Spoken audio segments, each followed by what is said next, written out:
नमस्ते, सुस्वागतम, वेलकम, अभिनंदन। स्वागत है आपका अपने यूट्यूब चैनल में, जिसमें हम हर रोज़ किसी न किसी ख़ास टॉपिक पर कुछ बातें शेयर करते हैं। ऐसी बातें जिन्हें हम अपने जीवन में अपना कर के अपने लाइफ़ को थोड़ा-सा आगे की तरफ एनहांस कर लेते हैं। आज ही एक ख़ास टॉपिक लेकर के आई हूँ जो है बिंदी। जी हाँ, ये बिंदी आपके मेरे सभी के माथे पर लगकर न केवल हमारी खूबसूरती को बढ़ाती है, बल्कि साथ-साथ हमारे सौभाग्य को बढ़ा कर के हमारे चक्रा को भी एक्टिवेट करती है। वो किस तरीके से, आइए जानते हैं, एक नज़र ज़रूर डालें। देखिए, कई बार हम देखते हैं कि महिलाएं अपनी बिंदी को उतार कर कभी शीशे पर, कभी बेड पर, कभी दीवार पर, कभी दरवाज़ों पर या बेडरूम में यहाँ वहाँ चिपका देती हैं। ये बहुत ही गलत है। पहली बात तो देखने में बहुत भद्दा लगता है। दूसरी बात ये, हमारे धर्म ग्रंथ में भी ऐसा कहा गया है और ये करने की भी सलाह दी गई है कि एक बार जो हम माथे से बिंदी उतार देते हैं, उससे अपने माथे पर दोबारा नहीं लगाते। आप इस बात को इस तरीके से भी समझ सकती हैं कि जब भी आप घर से बाहर निकलती हैं, जैसे कि आप मार्केट जा रही हैं, स्कूल जाती हैं, कॉलेज जाती हैं, जॉब करती हैं, किसी फंक्शन में जाती हैं, तो हर व्यक्ति की कुछ पॉजिटिव और नेगेटिव एनर्जीज़ होती हैं। जब भी आप किसी व्यक्ति से मिलती हैं, उसकी पहली दृष्टि जो पड़ती है वो आपकी बिंदी पर पड़ती है।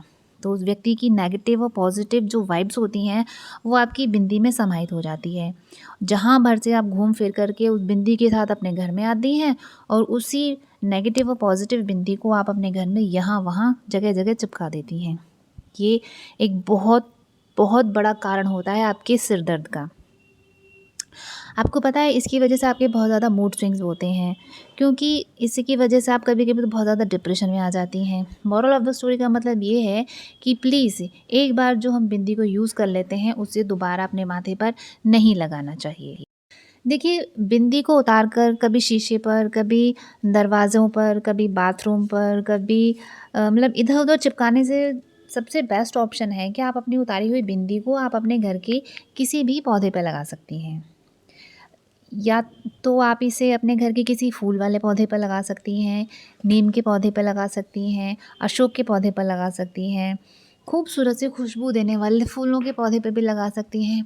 पर कुछ चीज़ों का ख़ास ख़्याल रखिए, ना तो आप अपनी उतारी हुई बिंदी को तुलसाजी पर लगाइए, ना ही आप उसे अपने घर के मनी प्लांट में लगाइए और ना ही मैं आपको सलाह दूँगी कि आप अपनी उतारी हुई बिंदी को किसी भी काँटे वाले पौधे पर लगाइए, जैसे कि नींबू का पौधा हो गया, गुलाब का पौधा हो गया। आई थिंक आपको ये वाला टॉपिक क्लियर हो गया। Okay, okay. कई बार महिलाएँ क्या करती हैं कि वो देखती हैं कि उनके घर की बहू और बेटी का माथा सूना है, ले बेटा तू मेरे माथे की बिंदी लगा ले। ऐसा करना बंद कीजिए, ये बहुत ही गलत है। Stop this right now. आपको पता है, आपको कभी भी अपने माथे की बिंदी और अपनी माँग का सिंदूर ना कभी किसी को देना चाहिए और ना कभी किसी से लेना चाहिए। ऐसा करने से आप अपने सौभाग्य को दुर्भाग्य की ओर मोड़ देती हैं। सो प्लीज़ इस चीज़ को तुरंत बंद कीजिए।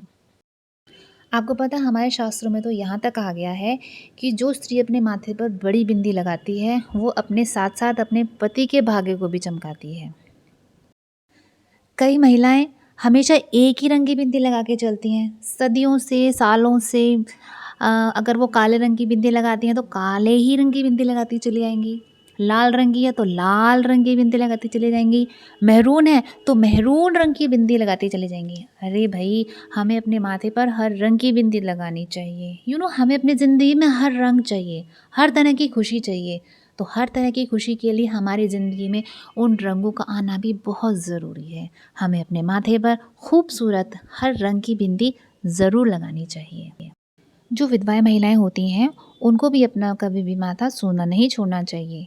ऐसी महिलाएँ अन्य सुहागिन महिलाओं की तरह अपने माथे पर लाल रंग की बिंदी नहीं लगा सकती हैं, लेकिन वो अपने माथे पर केसर, चंदन, हल्दी इनका टीका ज़रूर लगाएँ। ऐसा करने से उनका मन शांत रहता है और अध्यात्म की तरफ उनका रुझान बढ़ता है। अगर बात करें बच्चों की, तो बच्चों को भी अपने माथे पर कभी केसर का, कभी चंदन का, कभी हल्दी का, कभी दूध का, कभी गंगा जल का, कभी गुलाब जल का छोटा सा टीका ज़रूर लगाना चाहिए। ऐसा करने से उनकी बुद्धि का विकास होता है, उनका पढ़ाई में मन लगता है।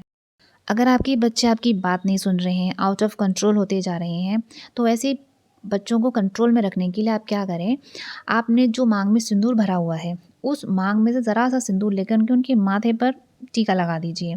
ऐसा कुछ दिन करने से आप एक चीज़ नोटिस करेंगे कि वो धीरे धीरे आपके कंट्रोल में आते जा रहे हैं।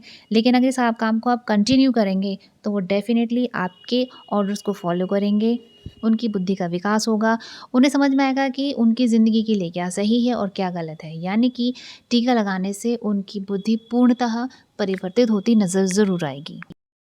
आप बिंदी और सिंदूर किसी को तोहफे में दे सकती हैं और तोहफे में ले सकती हैं, लेकिन जो सिंदूर और जो बिंदी आप यूज़ कर रही हैं, उसे आप कभी भी किसी के साथ शेयर ना करें। ना किसी रिश्तेदार के साथ शेयर करें, किसी भी महिला के साथ इसको प्लीज़ शेयर ना करें। उम्मीद करती हूँ ये मेरी छोटी-सी जानकारी आपको ज़रूर समझ में आई होगी, बिंदी और सिंदूर से संबंधित। ये छोटी-छोटी बात हम अपने अगर जीवन में उतार लें, तो बहुत सारी हम समस्याओं को स्वतः ही समाप्त कर सकते हैं। हम अपने लक को एनहांस करना चाहते हैं, लाइफ को खूबसूरत बनाना चाहते हैं और पर्सनैलिटी को एनहांस करना चाहते हैं, हम अट्रैक्टिव पर्सनैलिटी चाहते हैं, तो ये बिंदी से जुड़ी हुई ये छोटी-सी जानकारी को आप अपने जीवन में ज़रूर उतारें। मिलते हैं ऐसे ही किसी एक नए टॉपिक के साथ, तब तक के लिए राधे राधे।